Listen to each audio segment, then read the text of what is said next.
वृंदावनेश्वरी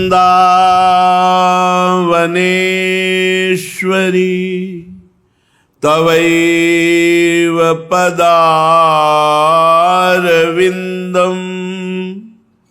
प्रेमामृतैकमकरन्द रसौघपूर्णम् हृद्यर्पितं मधुपते स्मरतापमुग्रं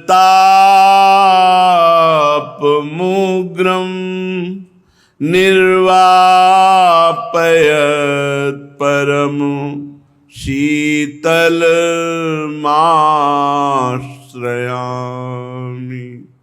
निर्वापयत् परम शीतलमाश्रयामि।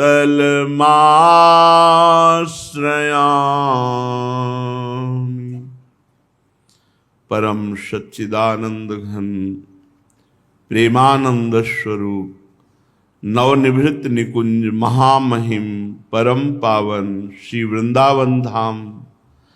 वृंदावन धाम के लाडिले युगल सरकार प्राणाराध्य प्राण प्रिय श्री श्यामा श्याम जो समस्त सहचरी वृंद खग मृग पशु पंछी लता यमुना रस रानी रजरानी समस्त ब्रजवासी परिकर।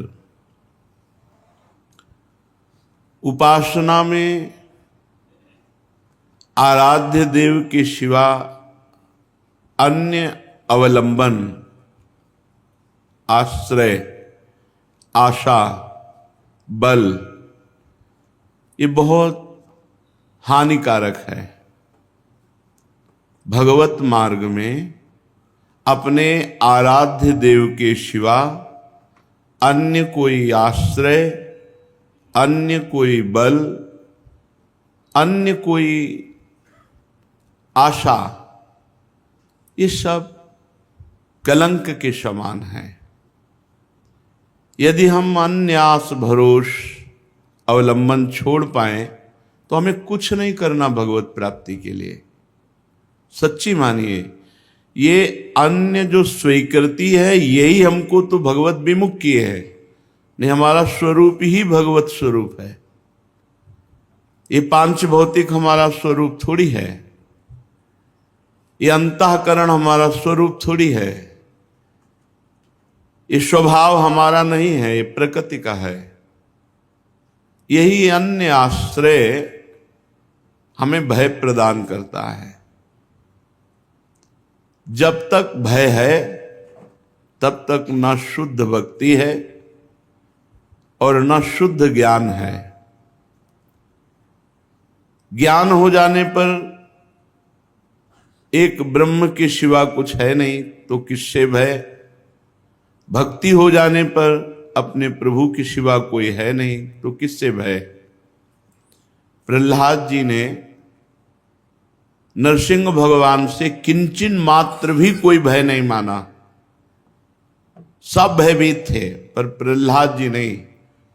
अपने प्रीतम से क्या भय, चाहे वो सौम्य रूप में हो या घोर रूप में हो या भयावह रूप में हो, है तो मेरे प्रीतम, फिर भय कैसा।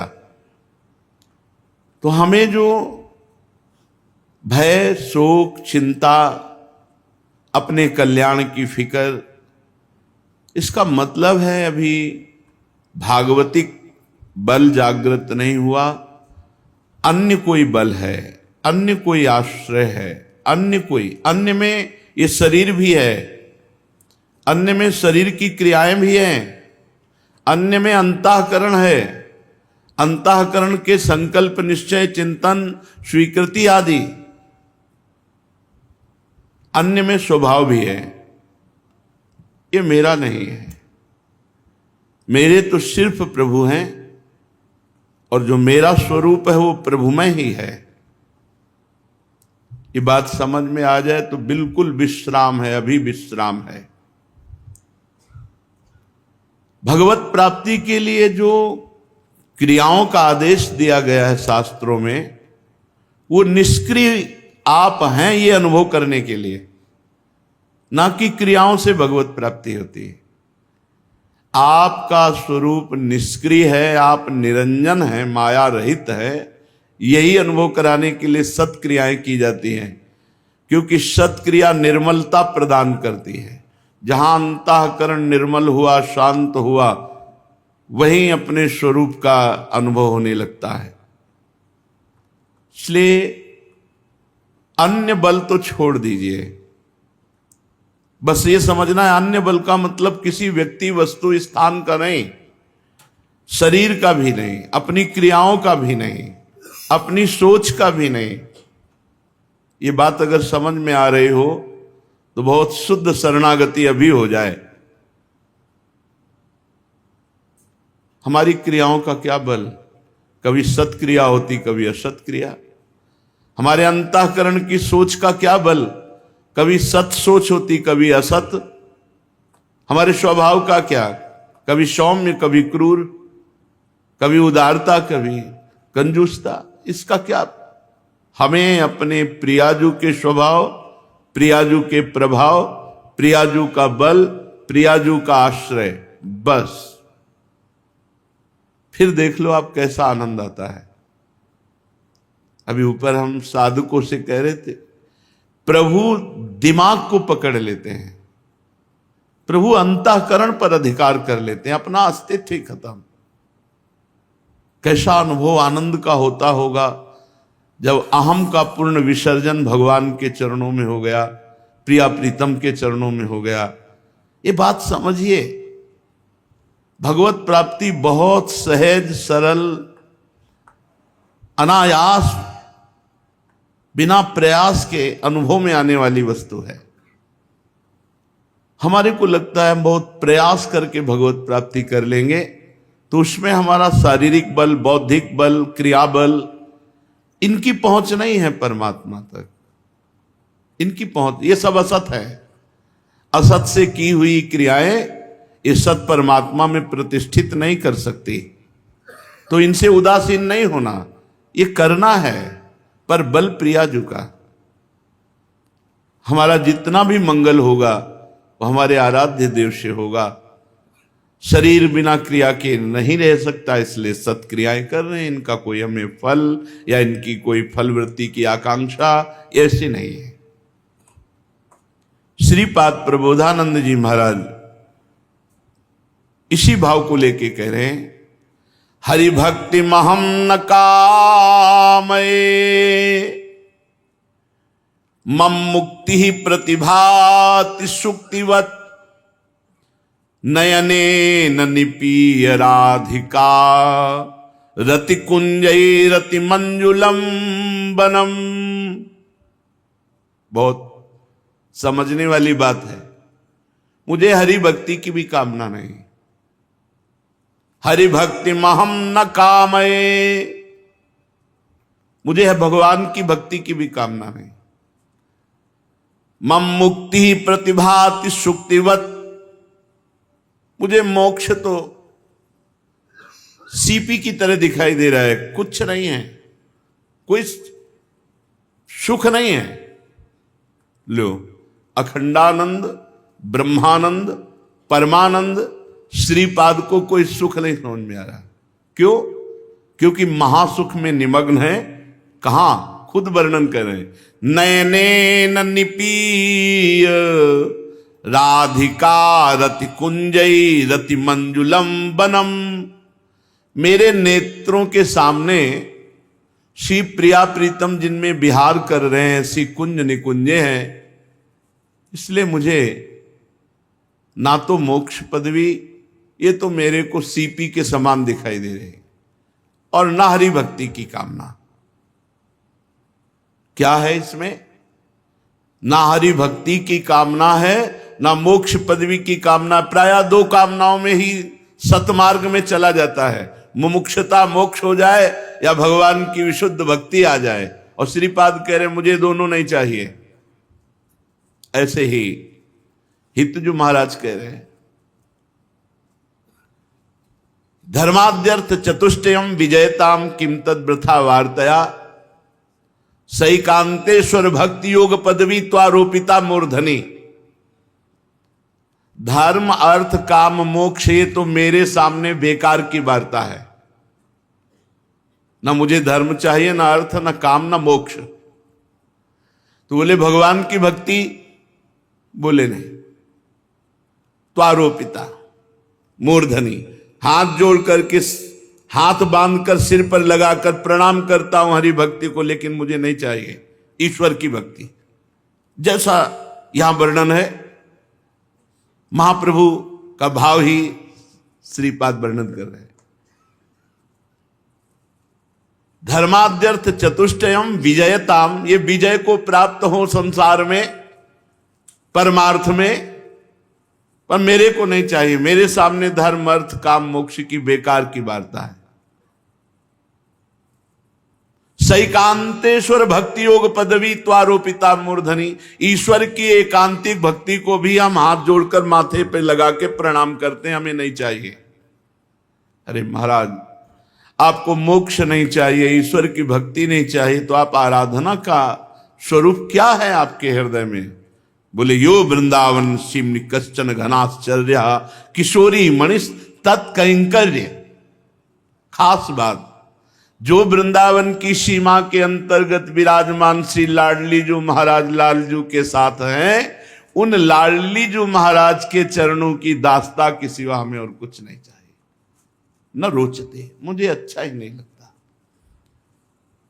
सैकांतेश्वर भक्ति योग पदवी त्वारोपिता मूर्धनि, तो न हरिभक्ति महम कामये मम मुक्ति प्रतिभाति सुक्ति। मेरे को तो मोक्ष ऐसे सुखी वस्तु सीपी की तरह दिखाई देता है। ये कहां? ये लाडली जू के गोरे चरणारविंद की ठसक में ऐसी सामर्थ्य है, पर उसके लिए निष्ठा चाहिए। स्वप्ने खलु जागरे थवा तव वृंदे वनतः परत्र में अपि न श्रुति राधिका प्रियांतिक वृत्ते रुदियाद प्रिया सुता। हे वृंदावन धाम, हे प्रियाजू, स्वप्न में हो या जागरण में हो, आपके सिवा हमारे और कुछ स्फुरित ना हो। आपको छोड़कर और किसी की तरफ हमारी गति मति ना हो।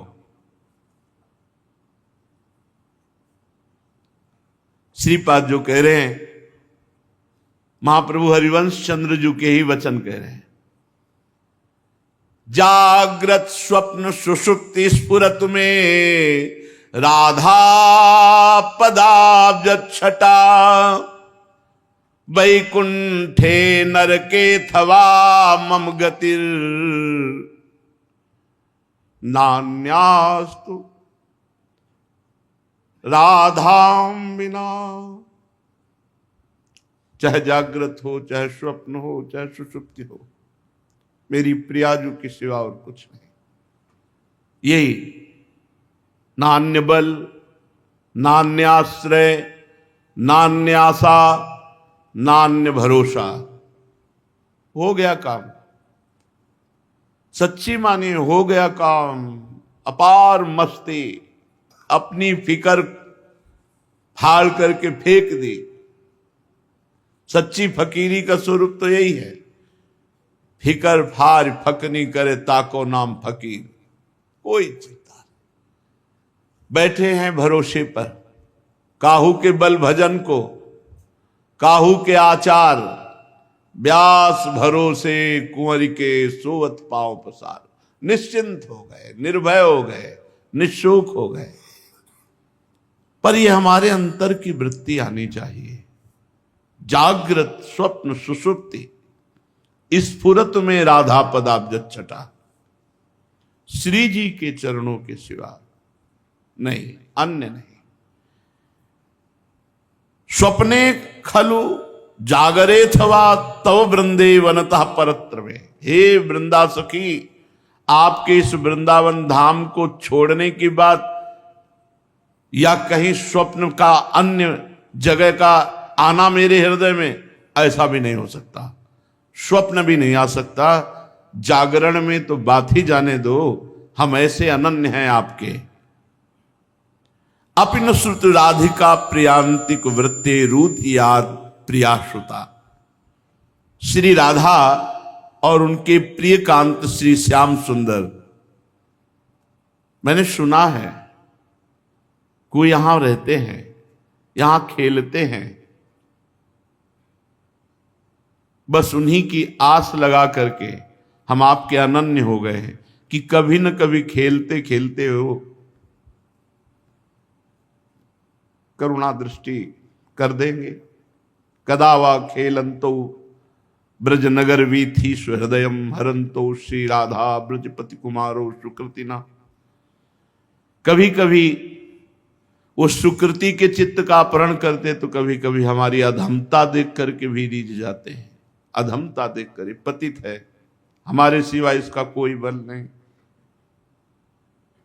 कदावा खेलंतो, कभी जुगल सरकार खेलते खेलते करुणामयी दृष्टि उनकी पड़ गई, हमारे धाम के आश्रित है, हमारे घर में रहता है, हमारे सिवा इसका कोई अन्य आश्रय नहीं है, तो कदावा खेलंतो।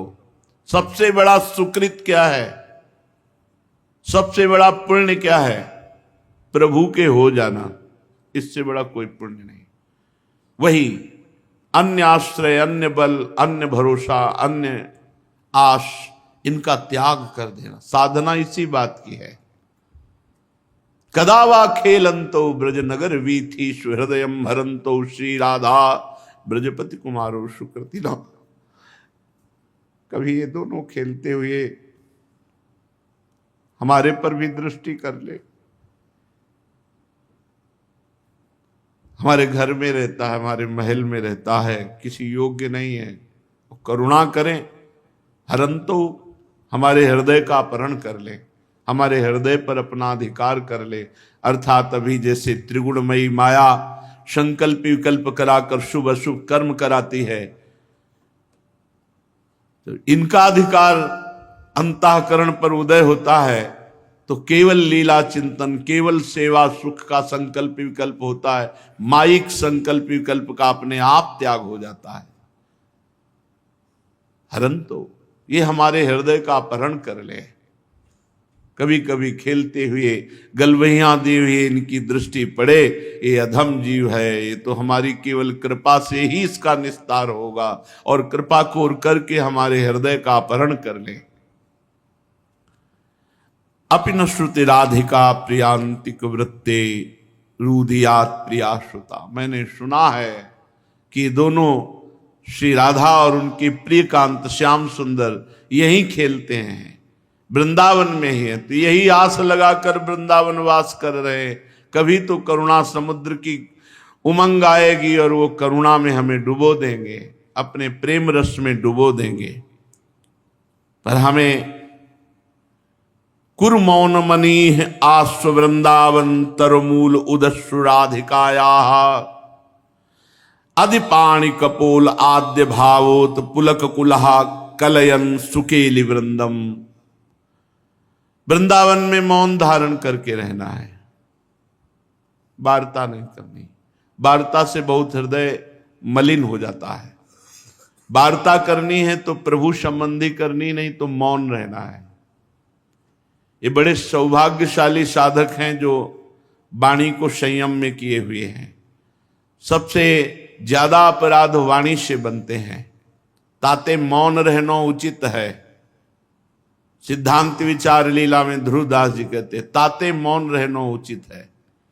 ना काहो सो बोली वो ना कोई व्यवहार, बस अपनी कुंवरी किशोरी को जियत निहार निहार। अपने ठाकुर को जो सेवा में विराजमान की हो, इतना दुलार करो कि हर समय दिमाग में छा जाए, वो आपसे मांग करने लगे। आप तो काम पूर्ण काम प्रभु के हृदय में आपका अपनापन कामना पैदा कर दे। अब हमें ये पहनना है, अब हमें ये पाना है, चलो हमको वहां ले चलो, चलो अब ऐसा करो। आप्त काम पूर्ण काम प्रभु के हृदय में कामना पैदा कर दे, आपका अपनापन, तब हमारी सेवा सार्थक हुई। जब हमारे स्वामी हमारे हृदय को अपने वश में करके मांग प्रकट कर दें, आहा अहो भाग्य उन उपासकों का जिनके साथ उनके अर्चा विग्रह ठाकुर खेलते हैं, मांग करते हैं। पर यह बात अंदर ही अंदर रहनी चाहिए, कभी अपनी प्रशंसा के लिए इसे व्यक्त नहीं करना चाहिए, नहीं तो खेल बंद हो जाएगा। मौनम, वाणी को संयम में रखो, अपने अनुभव की बात किसी को बताओ नहीं, दूसरे के अनुभव से हमारा कोई मतलब नहीं। अगर हम दूसरों की बातें सुनेंगे तो हम अपने हृदय को प्रिया प्रीतम में निरंतर रमा नहीं पाएंगे, इसलिए बहुत सावधान।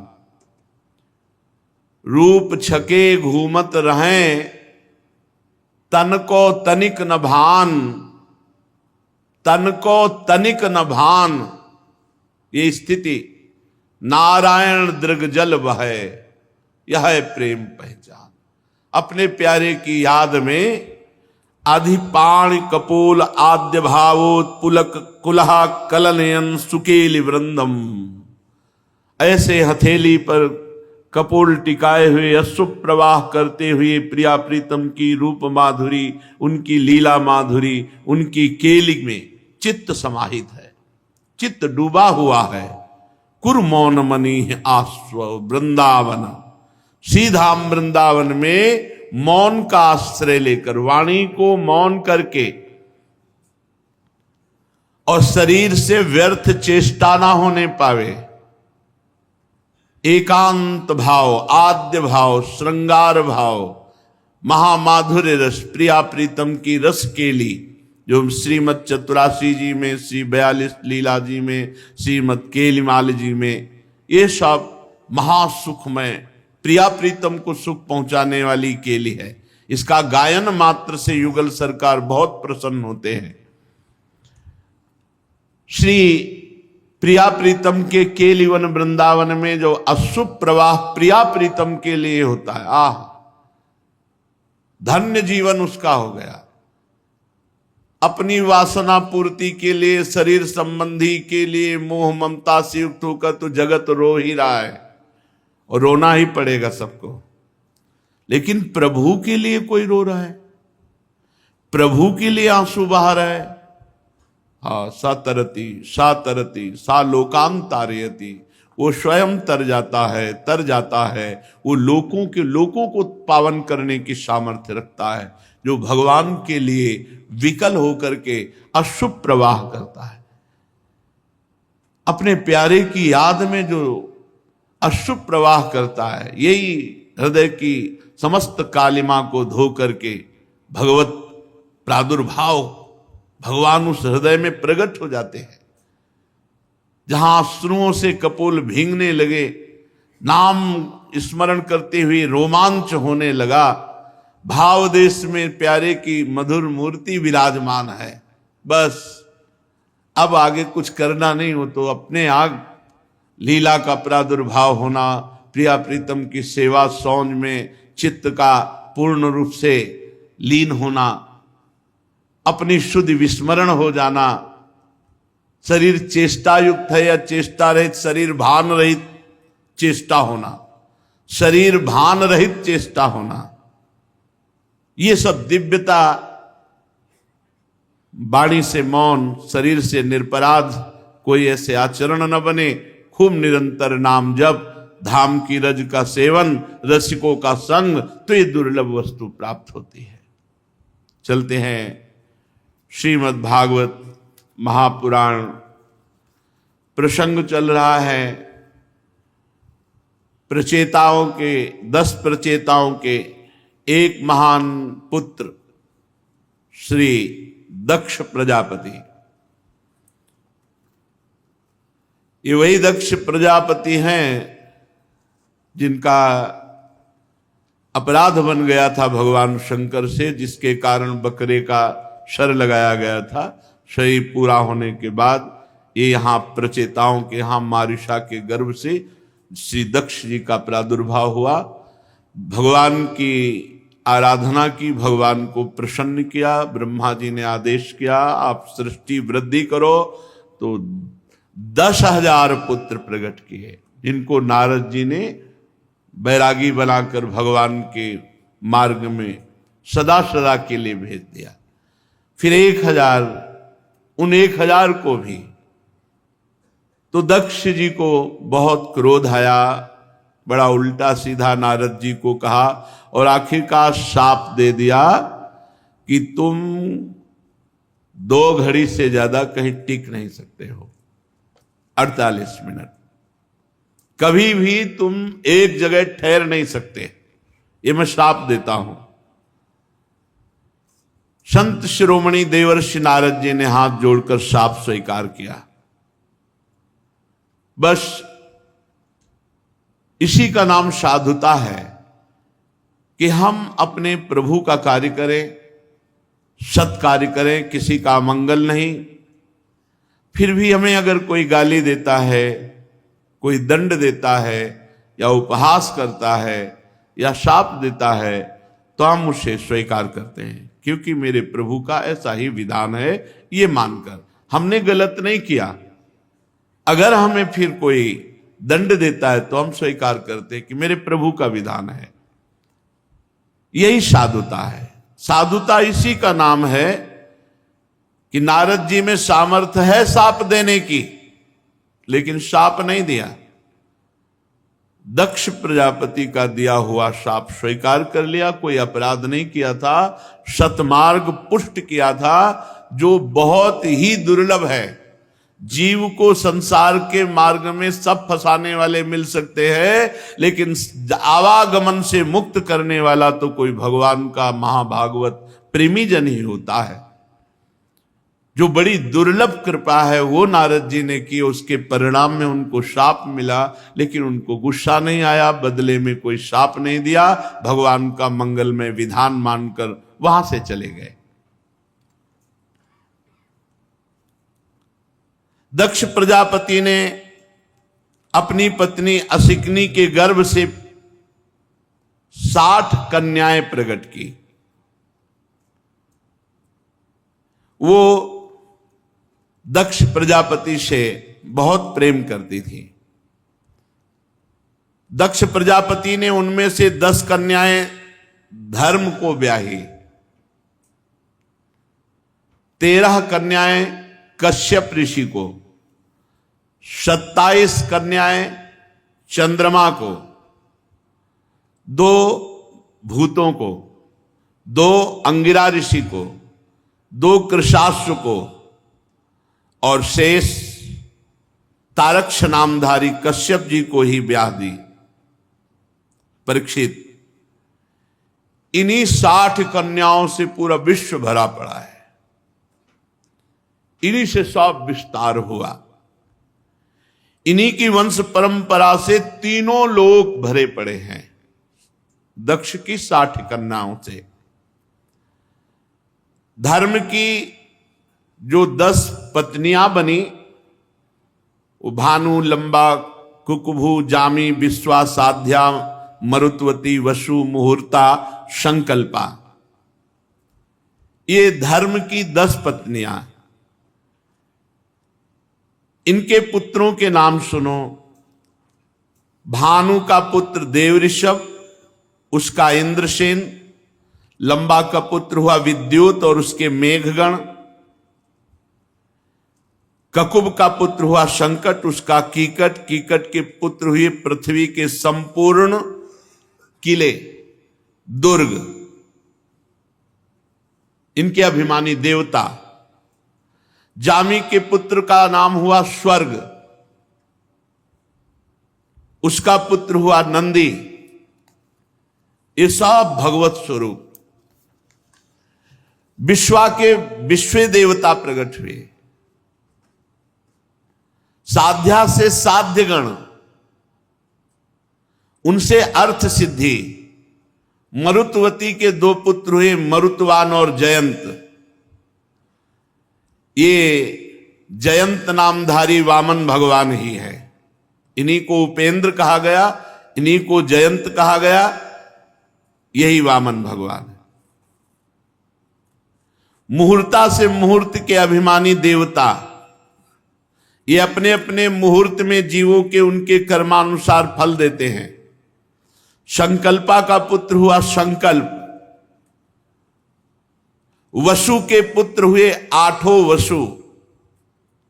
ये महान सामर्थ्यशाली देवताओं से भी श्रेष्ठ है। आठों वसुओं के नाम हैं द्रोण, प्राण, ध्रुव, अर्क, अग्नि, दोष, वसु और विभावसु। द्रोण की पत्नी का नाम है अभिमति। उससे हर्ष, शोक, भय आदि के अभिमानी देवता उत्पन्न हुए। प्राण की पत्नी ऊर्जस्वती के गर्भ से सह, आयु और पुरोजो नाम के 3 पुत्र हुए। ध्रुव की पत्नी धरणी ने अनेक नगरों के अभिमानी देवताओं को उत्पन्न किया। अर्क की पत्नी वासना से तृष्णा उत्पन्न हुई। पूरी सृष्टि इसी से बंधी हुई है।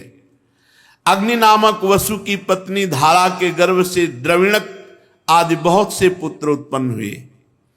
कृत्तिका के पुत्र के रूप में भगवान स्कंद जी प्रकट हुए, जिन्हें कार्तिकेय कहा गया है, जो अग्नि के मुख से प्रकट हुए।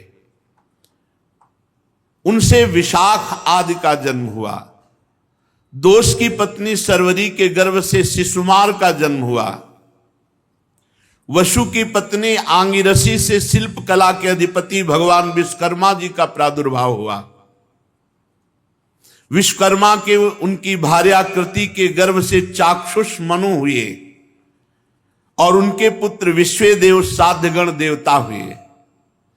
विभावसु की पत्नी उषा से 3 पुत्र हुए, व्युष्ट, रोचिस, आतप। उनमें आतप के दिवस नामक पुत्र हुआ। दिन, ये जो दिन है ये आतप का पुत्र है। इसी में सब जीव अपने अपने कार्यों में संलग्न होते हैं। भूत की पत्नी दक्ष नंदिनी स्वरूपा ने करोड़ करोड़ भूत उत्पन्न किए। ये सृष्टि है। करोड़ करोड़ बलवान रुद्रगण उत्पन्न किए। रैवत, आज, भव, भीम, वाम, उग्र, वृषाकपि, अजैकपाद, अहिर्बुध्य, बहुरूप, महान, ये 11 मुख्य रुद्र। भूत की दूसरी पत्नी भूता से भयंकर विनायक, भूत, प्रेत, इनका जन्म हुआ। ये सब 11वें रुद्र महान के पार्षद बने। अंगिरा प्रजापति की प्रथम पत्नी स्वधा ने पितृगणों को उत्पन्न किया। दूसरी पत्नी सती ने अथर्वांगिरस नामक वेद को प्रकट किया। कृशास्व की पत्नी अर्ची से धूम्रकेश का जन्म हुआ। धिषणा से 4 पुत्र हुए, वेदशिरा, देवल, वयुन और मनु। कश्यप जी की 4 जो पत्नियां थीं, उनमें विनता, कद्रु, पतंगी, यामिनी। पतंगी से विश्व के समस्त पक्षियों का प्रादुर्भाव हुआ। यामिनी से शलभों और पतिंगों का जन्म हुआ और विनता से भगवान के वाहन गरुण जी और सूर्य भगवान के सारथी अरुण जी, इनका प्रादुर्भाव हुआ। अरुण जी और गरुण जी का। कद्रु से भयंकर नाग प्रकट हुए, शेष नाग, वासुकी नाग, जितने नाग ये सब कद्रु से। ये दक्ष पुत्री है। कृत्तिका आदि 27 नक्षत्राभिमानी देवियां ये चंद्रमा की पत्नियां हैं। रोहिणी जी से विशेष प्रेम करने के कारण चंद्रमा को दक्ष ने शाप दे दिया, जिससे उन्हें क्षय रोग हो गया, इसलिए उन्हें कोई संतान नहीं हुई। उन्होंने फिर दक्ष को प्रसन्न करके कृष्ण पक्ष की क्षीण कलाओं के शुक्ल पक्ष में पूर्ण होने का वर तो प्राप्त कर लिया, परंतु नक्षत्राभिमानिनी देवियों से उन्हें कोई संतान न हुई। कश्यप पत्नियों के मंगल में संतानें हुई, इनको लोक माता कहते हैं। इनसे सारी सृष्टि भरी हुई है। अदिति, दिति, दनु, काष्ठा, अरिष्टा, सुरसा, इला, मुनि, क्रोधवसा, ताम्रा, सुरभि, शर्मा, तिमी। तिमी के पुत्र हुए जितने जलचर हैं वो सब तिमी से प्रकट हुए। शर्मा के जितने हिंसक पशु हैं, बाघ, भेड़िया, जितने, ये सब उनसे प्रकट हुए। सुरभि के जितने भी गाय, भैंस, दो खुर वाले पशु, वो सब सुरभि से प्रकट हुए। ताम्रा से बाज, गीद, शिकारी पक्षी प्रकट हुए। मुनि नाम की पत्नी से जितनी अप्सराएं हैं लोक लोकांतर में, वो सब प्रकट हुई। क्रोधवशा से भयंकर विषधारी सांप, बिच्छू और जितने विषैले जंतु हैं वो सब प्रकट हुए। इला से सब वृक्ष और लताएं प्रकट हुई। जितनी वनस्पतियां हैं, वृक्ष हैं, लताएं हैं, वो सब इला से प्रकट हुई। और सुरसा से सब राक्षस प्रकट हुए। सुरसा यातुधान। अरिष्टा से सब गंधर्वों का प्रादुर्भाव हुआ। काष्ठा से एक खुर वाले जैसे घोड़े आदि। दनु से 61 पुत्र हुए। उनमें प्रधान महान बलवान दैत्य द्विमूर्धा, संबर, अरिष्ट, हयग्रीव, विभावसु, अयोमुख, शंकुशिरा, स्वरभान, कपिल, अरुण, पुलोमा, बृहस्पर्वा, एक चक्र, अनुतापन, धूमकेश, विरूपाक्ष, विप्रचित्ति, दुर्जय, ये बड़े बड़े 61 दानों, दनु से दानों, दैत्य प्रकट हुए। स्वरभानु की कन्या सुप्रभा से नमुच ने वृषपर्वा की पुत्री शर्मिष्ठा से महाबली नहुष नंदन ययाति ने विवाह किया। इसका प्रसंग आगे बताएंगे। दनु के पुत्र वैश्वानर की 4 सुंदरी कन्याएं थी। उपदानवी, हैसिरा, पुलोमा, कालिका। इनमें से उपदानवी के साथ हिरण्याक्ष का, हैसिरा के साथ क्रतु का विवाह हुआ। ब्रह्मा जी की आज्ञा से प्रजापति भगवान कश्यप ने वैश्वानर की शेष 2 पुत्रियां पुलोमा और कालका के साथ विवाह किया। उनसे 60,000 दानव प्रकट हुए, पौलोम और कालिके नाम के। पूरी सृष्टि भरी है दक्ष की 60 कन्याओं से। यज्ञ कर्म में विघ्न डालने वाले 60,000 रणवीर दानव प्रकट किए। इनको अर्जुन जी ने भगवान की शक्ति से संपन्न होकर इंद्र को प्रसन्न करने के लिए इनको मार डाला था। ये उस समय की बात है जब दिव्यास्त्र लेने के लिए अर्जुन स्वर्ग गए हुए थे। विप्रचित्ति पत्नी सिंहिका के गर्भ से 101 पुत्र हुए। उनमें सबसे बड़ा राहु, जिसकी गणना ग्रहों में की जाती है। शेष 100 पुत्रों का नाम केतु। राहु और केतु ये 101 पुत्र हैं विप्रचित्ति के। अदिति ये बहुत साध्वी, निरंतर भगवान के भजन में डूबी हुई, तो इन्हीं से भगवान ने वामन अवतार धारण किया। और इन्हीं अदिति के जितने देवता हैं सब इन्हीं से प्रकट हुई। विवस्वान भगवान सूर्य, अर्यमा, पूषा, त्वष्टा, सविता, भग, धाता, विधाता, वरुण, मित्र, इंद्र और त्रिविक्रम भगवान वामन, ये सब आदित्य के पुत्र है। हर समय भगवान का चिंतन करती तो ये देवताओं की सृष्टि हुई। विवस्वान की पत्नी महाभागवती संगा के गर्भ से श्राद्ध देवों का प्रादुर्भाव हुआ। मनु एवं यम यमी का जोड़ा पैदा हुआ। संज्ञा ने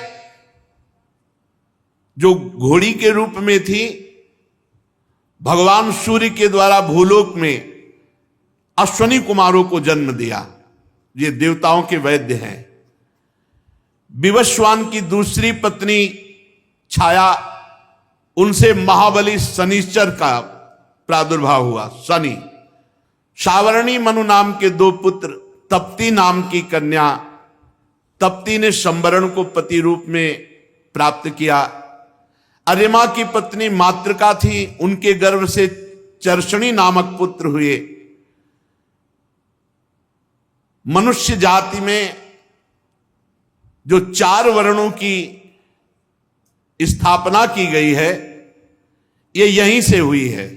अर्यमा की पत्नी मातृका, उनके गर्भ से चर्षणी, और उसी चर्षणी से ये 4 वर्ण की भगवान ने ये जाति पक्ष की वहीं से रचना हुई है। पूषा के कोई संतान नहीं थी।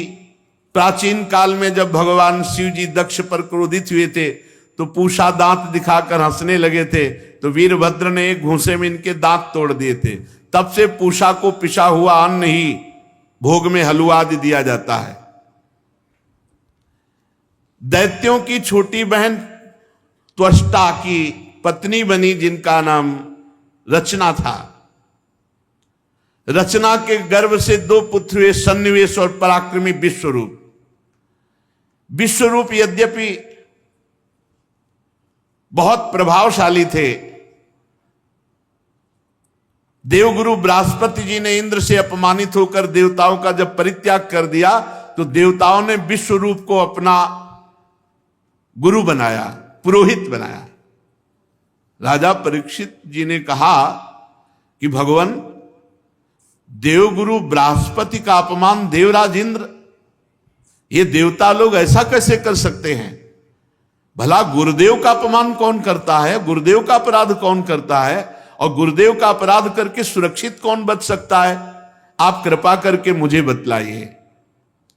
श्री सुखदेव जी ने कहा, राजन, इस माया का ऐसा प्रभाव है कि जब ये किसी को प्राप्त होती तो घमंड आ जाता है, और घमंड आ जाता है तो फिर घमंड में नहीं दिखाई देता कि हम बर्ताव कैसा कर रहे हैं।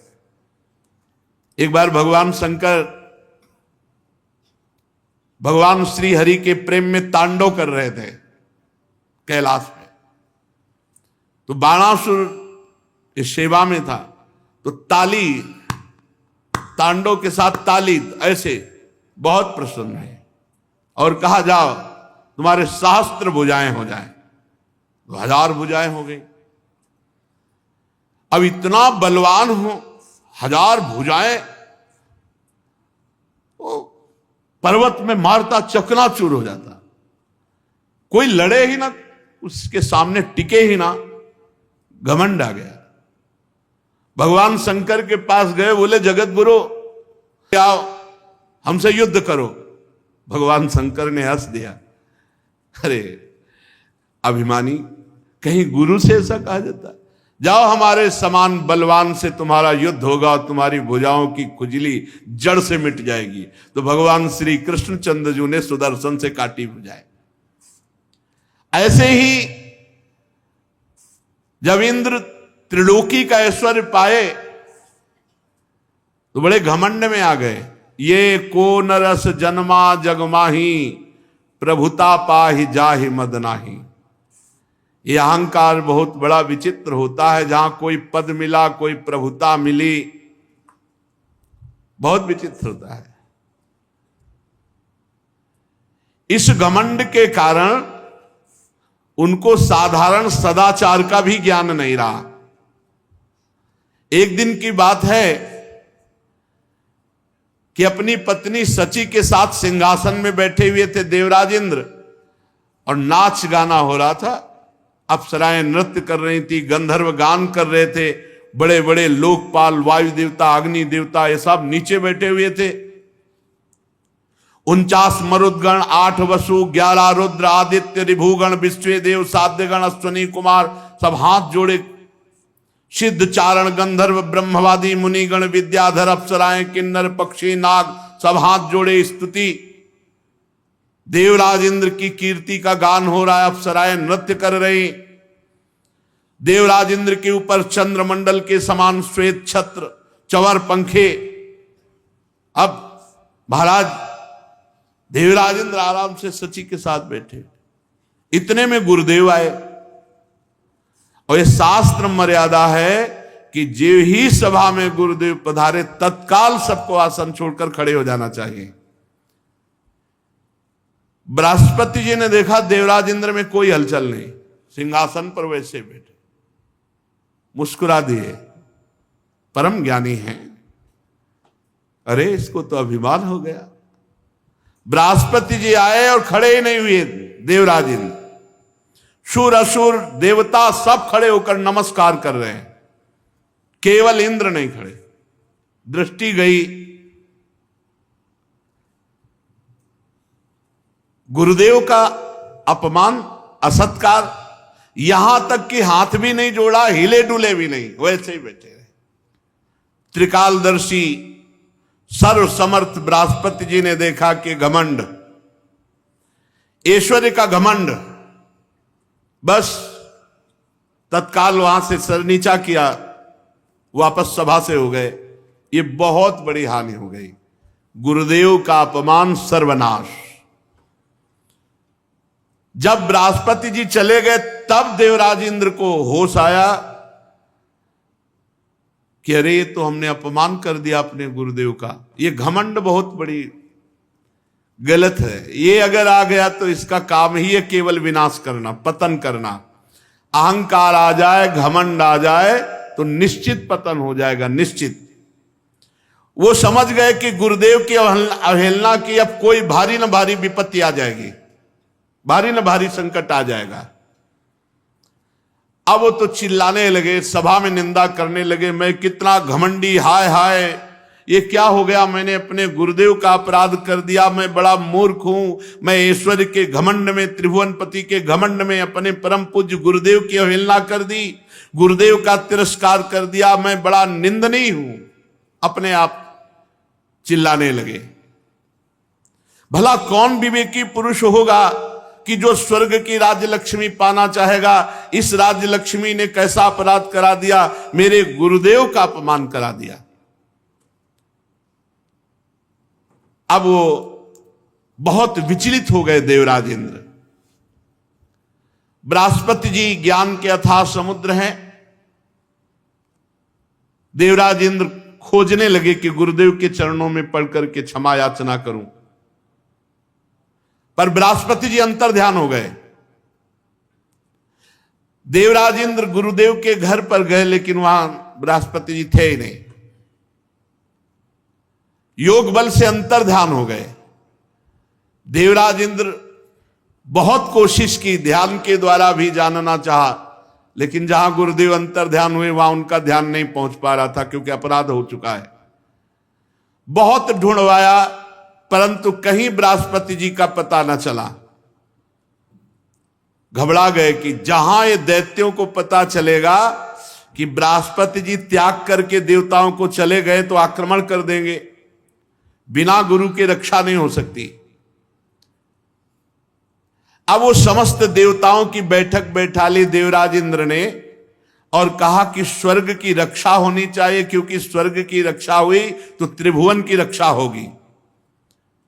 बड़ा शांति सभा में कि गुरु बृहस्पति देव के अपमान करने वाले हम देवताओं की अब कोई रक्षा कर सके।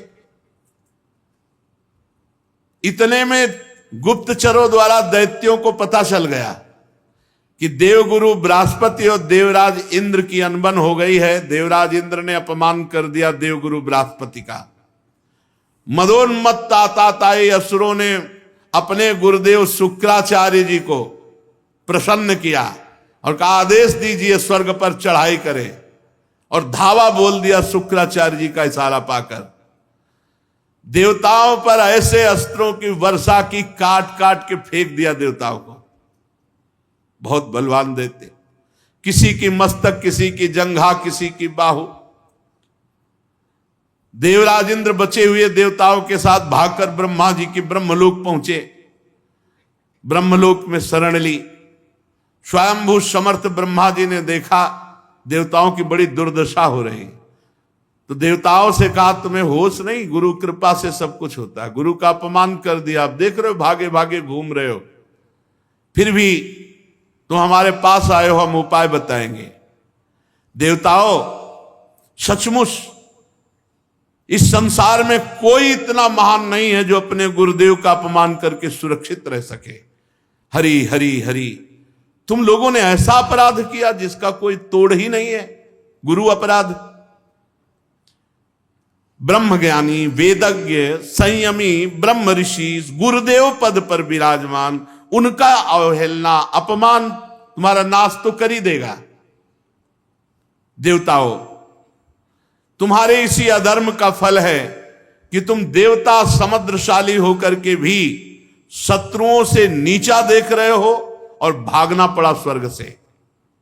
देवराज देखो, तुम्हारे शत्रु गुरुदेव शुक्राचार्य का जब तिरस्कार किए थे तब वो निर्बल और निस्तेज हो गए थे। अब उन्होंने अपने गुरुदेव को रिझा लिया है। अब उनके सामने तुम टिक नहीं सकते, क्योंकि शुक्राचार्य जी की कृपा है दैत्यों पर। शुक्राचार्य को अपना आराध्य मानने वाले ये दैत्य लोग स्वर्गलोक या ब्रह्मलोक भी छीन सकते हैं, क्योंकि गुरु को रिझा लिया तो कुछ भी प्राप्त किया जा सकता है। जे गुरु चरण रेणु सिर धरहि, तेजन सकल विभव बस करहि। वो मेरा ब्रह्मलोक भी छीन सकते हैं अगर वो चाहें तो, क्योंकि गुरु उनके अनुकूल है। भृगुवंशी अर्थशास्त्र की पूरी शिक्षा दे रखी है। इन दैत्यों को शुक्राचार्य जी ऐसे पढ़ाए हैं कि तुम लोग भेद ही नहीं समझ सकते कि वो क्या करना चाहते हैं। इसलिए मेरी सलाह है, और इसे गुप्त रखना। अगर अपने देवताओं का और स्वर्ग का भला चाहते हो तो सबसे पहले किसी को गुरुदेव रूप में वरण करो। जिनके जीवन में संत, गुरुदेव, गोविंद, तो कोई उनको शाप या मंगल नहीं कर सकता। जिसके जीवन में कोई संत है, कोई गुरुदेव है, गोविंद है, उसका अमंगल नहीं हो सकता। इसलिए तुम जल्दी से किसी को गुरु रूप में वरण करो। देवताओं ने कहा, भगवान देवताओं का गुरु आप ही बता दो। तो कहा, तद विश्वरूपम भजतासु विप्रम तपस्विनम त्वाष्टमथात्मवंतम सभाजितोर्थान सविधास्यते वो यदि क्षमिध्व मुतास्य कर्म।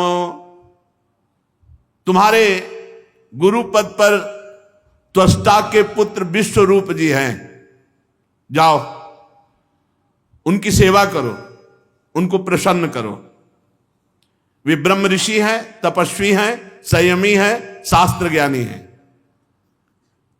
पर वो असुरों के भांजे हैं, तो उनका अंदर का प्रेम मामा पक्ष में भी रहेगा, मतलब असुरों के प्रति भी।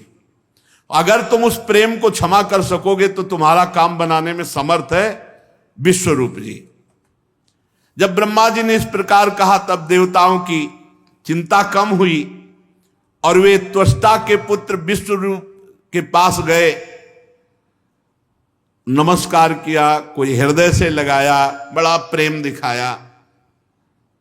देवताओं ने कहा कि विश्वरूप जी तुम्हारा कल्याण हो, हम तुम्हारे आश्रम में अतिथि के रूप में आए हैं, अतिथि की सेवा करनी ही चाहिए।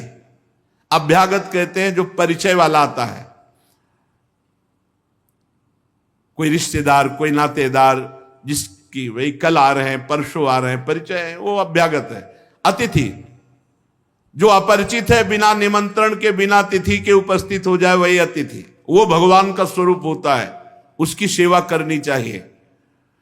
तो कहा हम तुम्हारे अतिथि हैं, मतलब हमारी बात मत काटना, हम एक प्रकार से तुम्हारे पितर भी, पूर्वज भी हैं, इसलिए तुम हमारी अभिलाषा को पूर्ण करो। देखो, आचार्य और वेद, पिता, ब्रह्मा, पृथ्वी और इंद्र, ये सब परम पूजनीय हैं, इनकी ज्यादा अवहेलना नहीं करनी चाहिए। हमारी बात सुनो, हम तुम्हारे पितर हैं, शत्रुओं ने हमें पराजित कर लिया है। और शत्रु जिनको कह रहे हैं इनके मामा हैं विश्वरूप के। हम बड़े दुखी हैं, तुम बड़े तपस्वी हो, हमारा दुख, हमारी पराजय तुम टाल सकते हो। तो पहले तो हम प्रार्थना करते हो, फिर आज्ञा देते हैं। श्रेष्ठ देवता होने के कारण आज्ञा देते हैं। तुम्हारे यहां हम आए हैं दैन्य भाव से, तो इसलिए प्रार्थना भी करते। तुम ब्रह्मनिष्ठ हो,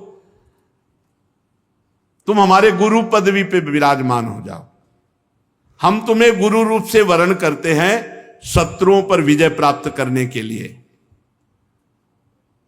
देखो, शास्त्र कहता है यदि ज्ञानी हो, तपस्वी हो, तो अपने से अवस्था में छोटा भी हो तो उसके पैर छूने चाहिए। उसके चरण छूना निंदनीय नहीं है, क्योंकि वो बंदनीय पुरुष है। आप बंदनीय हो, आप वेद ज्ञान, शास्त्र, तपस्या सब में श्रेष्ठ हो। इसलिए देवता तुम्हें प्रणाम करते हो। तुम गुरु रूप में विश्वरूप जी से कहा। विश्वरूप जी ने कहा, ना ना, ये कुल गुरु का काम हम नहीं करते। हम तो ब्रह्म ऋषि तपस्या परायण रहते, ये हम नहीं करेंगे। विगर हितम धर्मशीलैर ब्रह्मवर्च उपव्ययम, पर ठीक अनुष्ठान करके और मंत्र के द्वारा उसके बड़े नियम तो बच जाए, नहीं तो प्रायः फिर पापों से लिप्त ही हो जाता है। धर्मशील महात्माओं ने इसकी निंदा की है, मैं इसे नहीं करूंगा। पहले शब्द में विश्वरूप जी ने मना कर दिया। पर आप अतिथि रूप से आए हैं और आप कह रहे हैं मैं पितर रूप से आज्ञा करता हूं। देवराज इंद्र और लोकेश्वर देवताओं, तुम प्रार्थना भी कर रहे हो और आज्ञा भी कर रहे हो। इस स्थिति में मैं ना भी नहीं कर सकता। आपकी आज्ञा पालन करना, आपकी प्रार्थना स्वीकार करना, दोनों रूपों में। लेकिन आप समझ रहे हैं मैं केवल प्रार्थना स्वीकार कर रहा हूं। अकिंचनानाम ही धनम शिलोंचनम तेनेह निर्वर्तित साधु सत्क्रिया कथम विगर्हम न करोम्यधीश्वरा पौरोदशम हृष्यति येन दुर्मति। हमारे पास जो तपस्या उसका कारण है, हम अकिंचन हैं, कभी किसी से हाथ फैला के नहीं लेते। खेती कट जाने पर, अनाज की हाट उठ जाने पर जो दाने होते हैं उनको चुन करके हम अपना देव कार्य संपन्न करते हैं। इसीलिए हम तपस्या के धनी, हमको किसी से कोई लेने देने की तात्पर्य नहीं। फिर भी आप हमारे यहां आए हो तो मैं आपको खाली भी नहीं जाने दूंगा। मैं वचन देता हूं कि मैं तन मन प्राणों को अर्पित करके तुम्हारे कार्य को पूर्ण करूंगा। विश्वरूप जी बड़े ही तपस्वी थे, अकिंचन वृत्ति से तपस्या करते थे। उसकी बहुत तपस्या बढ़ती है जो किसी से दान पुण्य नहीं लेता और कष्ट पूर्वक जीवन व्यतीत करते हुए भजन करता है, तप करता है। वर्ण कर लिया विश्वरूप को गुरु रूप से।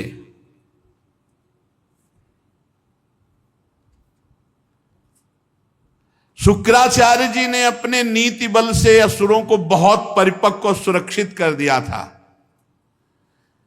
फिर विश्वरूप जी तो अकिंचन महापुरुष थे, इन्होंने वैष्णवी विद्या का प्रयोग किया और संपूर्ण असुरों को परास्त करा करके देवराज इंद्र को पुनः स्थापित किया। ये गुरु बल, वैष्णवी विद्या से सुरक्षित देवराज इंद्र को कर दिया। असुर सेना पराजित हुई। उदार बुद्धि विश्वरूप ने इस वैष्णवी विद्या का प्रयोग करके संपूर्ण देवताओं को पुनः स्वस्थ और सुरक्षित कर दिया। ये 32 सेवा अपराध हैं, इनसे बचना चाहिए। पहला है सवारी पे चढ़ करके भगवान के दर्शन करने जाना। अगर आप जा भी रहे हैं तो कम से कम 100 कदम पैदल चलें, इतनी दूर वाहन खड़ा कर दो और नंगे पैर वहां से जाओ। खड़ाऊं या पादुका पहनकर भगवान के मंदिर में दर्शन के लिए जाना ये अपराध है। हमें तो यही प्रार्थना करनी है कि सीढ़ियों के नीचे तो उतार दो जूता चप्पल। कुछ लोग तो ऐसे हैं कि टोके ना तो जूता चप्पल पहन के ही दर्शन कर ले, इतने सुकुमार तत्व हैं। कई ऐसे भगवान के मंदिर में सवारी में चढ़ करके जाना या खड़ाऊं पादुका पहन करके जाना ये निषेध है, ये अपराध है। दूसरा, रथ यात्रा, जन्माष्टमी, राधाष्टमी, रामनवमी अगर आप नहीं कर सकते, आप में सामर्थ्य नहीं, तो जहां उत्सव हो रहा हो वहां सम्मिलित हो जाना चाहिए। ये भागवतिक महान उत्सव हैं भगवान के प्रादुर्भाव के, उनमें सम्मिलित हो जाना चाहिए। अगर ऐसा नहीं तो ये भी अपराध के अंतर्गत आता है। तीसरा, भगवान के श्री विग्रह के दर्शन हुए पर आपने प्रणाम नहीं किया। जैसे ऐसे जहां हो इतना जरूर करो, चाहे जिस भगवान के हो, इसमें अनन्यता नहीं है। जैसे परिक्रमा लगाते थे, हनुमान जी की आरती हो रही, जय राधा वल्लभ लाल की, 1 मिनट रुके, उनकी आरती हो रही, महाभागवत है, सब संतों को प्रणाम करते हो, हनुमान जी को प्रणाम नहीं करोगे? हनुमान जी महाभागवत, उनको प्रणाम करने में तुम्हारी निष्ठा बदल जाएगी क्या? जय राधा वल्लभ लाल की आरती हो रही, उसी में दर्शन मेरे प्रभु इस रूप में विराजमान। जो भी देवालय, जो भी मंदिर अगर हमारी दृष्टि में गए तो ऐसे प्रणाम, उनसे बढ़कर थोड़ी हो। सब में हमारे प्रभु सर्वान वस्तुतया निरीक्ष परम स्वाराध्य बुद्धिर्मम। प्रभु के श्री मूर्ति के दर्शन करके प्रणाम न करना या जूठे मुंह अपवित्र अवस्था में प्रभु के दर्शन करने जाना।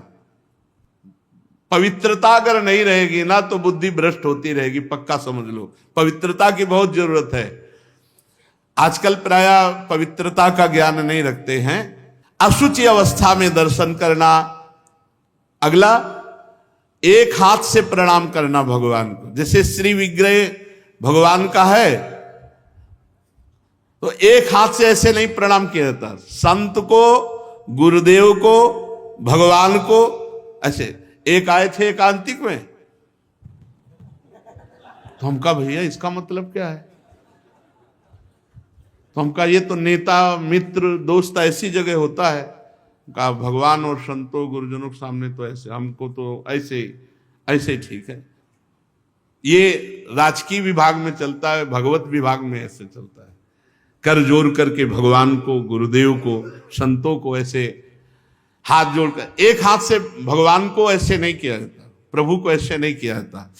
प्रभु के श्री विग्रह के सामने एक हाथ से प्रणाम करना या गुरु जी को, इतने सत्संग नहीं ना, तो प्रायः आजकल के बच्चे प्रियता में दाहिने हाथ में मोबाइल होता है और बाएं हाथ से ऐसे करते हैं। रोज हमें होता है, हमें रोज होता है। और बाएं हाथ से जानते हो किसको किया जाता है? शत्रु को।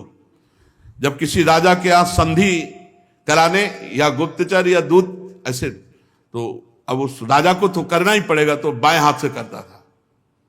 तो वो समझ जाते थे शत्रु पक्ष का है, और वो वीर इतना कि गर्दन उतरा सकता है लेकिन दाहिने हाथ से सलूट नहीं कर सकता, क्योंकि शत्रु पक्ष का है तो बाएं हाथ से ही करेगा। एक हाथ से प्रणाम करना या बाएं हाथ से प्रणाम कर। अब सत्संग नहीं तो बेचारे नहीं जानते हो।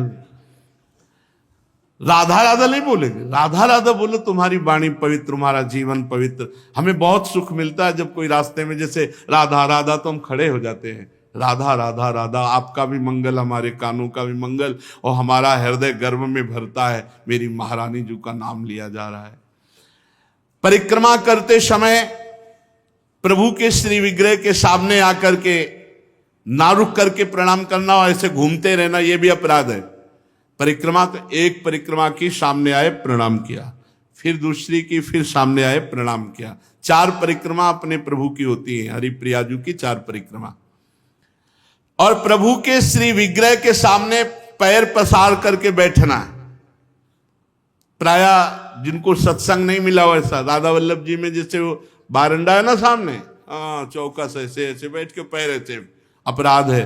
प्रभु के सामने पैर लंबे करके या ऐसे पैर घुटनों में बांध करके बैठना। प्रभु के श्री विग्रह के सामने दोनों घुटनों को ऊंचा करके उनको हाथ से लपेट करके, प्रभु के श्री विग्रह के सामने ऐसे ऐसे नहीं, या तो हाथ जोड़े खड़े रहो या ऐसे हाथ नीचे कर लो, मतलब एक सौम्य मुद्रा होनी चाहिए। यदि वहां खड़े हो, वैसे उचित तो यह कि जितनी देर खड़े रहो हाथ जोड़े खड़े रहो प्रभु के सामने। पर जिनको सत्संग नहीं मिला, जिनको ज्ञान नहीं, तो प्राय ऐसे खड़े होते हैं प्रभु के सामने। प्रभु के सामने, गुरुदेव के सामने, संतों के सामने ऐसे नहीं खड़े हुआ जाता।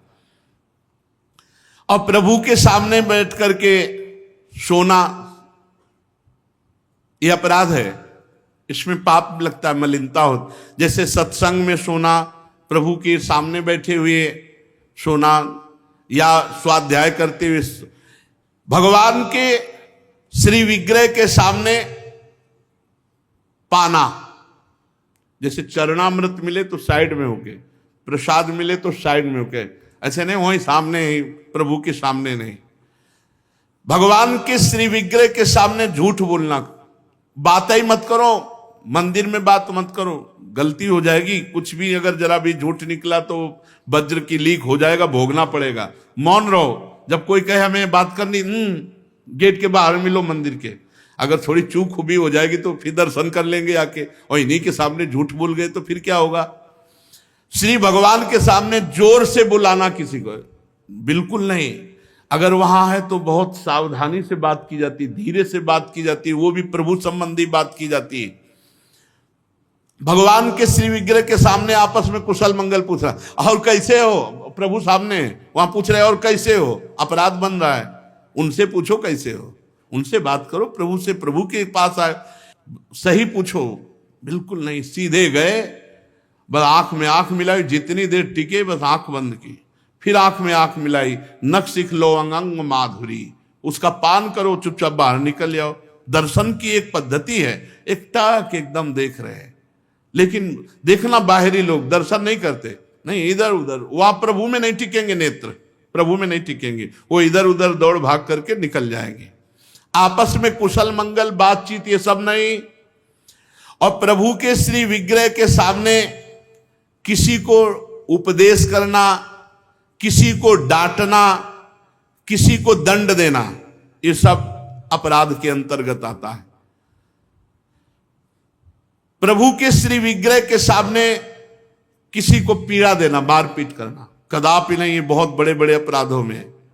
और प्रभु के श्री विग्रह के सामने किसी को आशीर्वाद देना, नहीं, ये भी नहीं। सामने विराजमान है, उन्हीं के आशीर्वाद से सबका आशीर्वाद है। ऐसा नहीं कोई प्रणाम कर रहा है माथे पे हाथ धर, ये सब व्यवहार नहीं। वहां प्रणाम कर, जो प्रणाम करे तुरंत पीठ कर लेनी चाहिए उसकी तरफ, वो प्रणाम उन्हीं को जाए। तो कभी ऐसा प्रणाम न, एकमात्र गुरुदेव। प्रभु के श्री विग्रह के सामने किसी पर अनुग्रह करना यह अपराध है।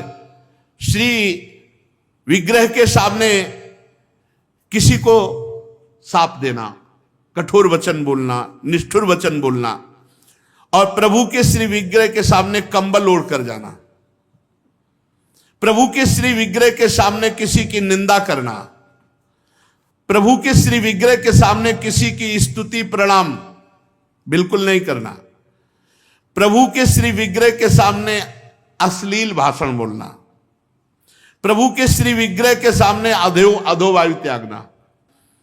अच्छा, प्रभु को सामर्थ्य रहते हुए गौड़ उपचार के द्वारा भोग लगाना, जैसे अपने तो हलवा और चाय चल रही सुबह, और ठाकुर जी के लिए चिरौरी रखवा दिए, बहुत ही है, टॉफी लपटी भाई उसमें प्लास्टिक में, एक कटोरी में भर के रख दी, पानी रख दी, जमाने की वही रखी, और अपना रोज सुबह शाम दोपहर सब नए नए पदार्थ पा रहे हैं। अपराध लगता है। ये मनोरंजन के लिए श्री विग्रह खरीद के मत ले जाना। कोई श्री विग्रह जाने का मतलब है पूरे के पूरे प्रभु आए हैं, सुबह से लेके शाम तक उनको खवाओ पियाओ, स्नान श्रृंगार सब। ना हो हिम्मत तो छवि खरीद ले, उनके दर्शन करो, श्री विग्रह मत ले जाओ। श्री विग्रह ले जाओ, चाहे गोपाल जी का चाहे प्रिया प्रीतम जी का, उनकी सेवा करो ऐसे जैसे अपने बच्चे की जाती है। अपना बच्चा अगर नहीं पवाएंगे तो भूखा रहेगा, नहीं स्नान कराएंगे तो वैसे, नहीं शयन कराएंगे तो नहीं शयन करेंगे। बोले हम दर्शन के लिए छवि ले जाओ, श्री विग्रह मत ले जाओ। श्री विग्रह ले जाने का मतलब है कि अष्टयाम सेवा, कम से कम अष्टयाम सेवा में नहीं आप पहुंच पा रहे हैं, पूरी सेवाएं कर पा रहे, तो सुबह मंगला और श्रृंगार और भोग लगा दिया, जाओ। फिर शाम के आए तो आरती कर दी, फिर भोग लगाया, दूध पिलाया, शयन कराया, इतना तो होना ही चाहिए। अब आप तो खाते हैं अच्छे अच्छे पदार्थ, तो ठाकुर जी के आगे प्लास्टिक में लपटी हुई टॉफी रख दी या चिरौरी रख दी। आपकी सामर्थ्य है, सब अच्छे अच्छे कपड़े पोशाक सब पहना सकते हो, ऐसे ठाकुर जी को ऐसे नहीं, आपके पास सामर्थ्य के अनुसार ठाकुर, ओ वैसे तो जी जान से प्यार करो, बहुत कृपाल ठाकुर है, बहुत कृपाल। आपसे बात करने लगेंगे, आपको मना करेंगे, ये नहीं खाना हमें, ये खाना है, ऐसे। अरे आप आसक्ति करके तो देखो, निहाल कर देंगे। और अभी आप यहां पवा, फिर वो आपको अपने यहां ले जाके पवाएंगे, और ऐसा पवाएंगे कि निहाल हो जाओगे। और प्रभु को भोग लगाए बिना कुछ भी खाना पीना ये ठीक नहीं, अपराध के अंतर्गत आता है। वैष्णव होकर, दीक्षा लेकर, सत्संग सुनकर, ये बात जान करके यदि आप बिना भोग लगाए प्रभु को पाते हैं तो अपराध है। ऋतु में जो फल हो सबसे पहले अपने प्रभु को भोग लगाना चाहिए। इस बात में हमने अपने गुरुदेव भगवान को देखा, बड़ी प्रवीणता, चाहे वो सहतूत हो चाहे बेर हो, जो ऋतु का फल है वो श्री जी को जरूर पवाएंगे। और पवाने का पहला कि आप चख के देखेंगे, बेर या जो भी पहला चख के देखेंगे, अगर अनुकूल है तो हाथ धोया, आचमन किया, फिर श्री जी को दूसरे फल। नहीं तो ऐसे भोग नहीं लगाते, पहले जैसे कुछ भी बनेगा तो पहले स्वयं चखेंगे फिर भोग लगाएंगे। और ये बाहर नहीं चलेगा, बाहर तो कहते जूठा कर दिया प्रभु को क्या पवाओगे, लेकिन अपने यहां अपने भाव हैं, भावोत्सवेन भजताम रस काम धेनुम। और किसी फल आदि का अच्छा भाग अपने लिए रख दिया और जो स्वाद रहित है वो प्रभु के लिए भोग लगाने के लिए, ऐसा ना करे। और प्रभु के श्री विग्रह के सामने पीठ देकर खड़े होना या पीठ देकर बैठना, जैसे पीछे प्रभु ऐसे बैठना नहीं, इससे अपराध लगता है। गुरुदेव की अभ्यर्थना ना करना, गुरुदेव से कुशल प्रश्न ना करना, गुरुदेव की स्तुति ना करना, ये अपराध है। अपने मुख से अपनी प्रशंसा करना ये अपराध है। किसी भी देवता की निंदा करना ये अपराध है। इन 32 अपराधों से देवर्षि नारद जी हमारी रक्षा करें और भगवान कच्छप सब प्रकार के नरकों से हमारी रक्षा करें। शेष चर्चा आगे। श्री राधा वल्लभ लाल की।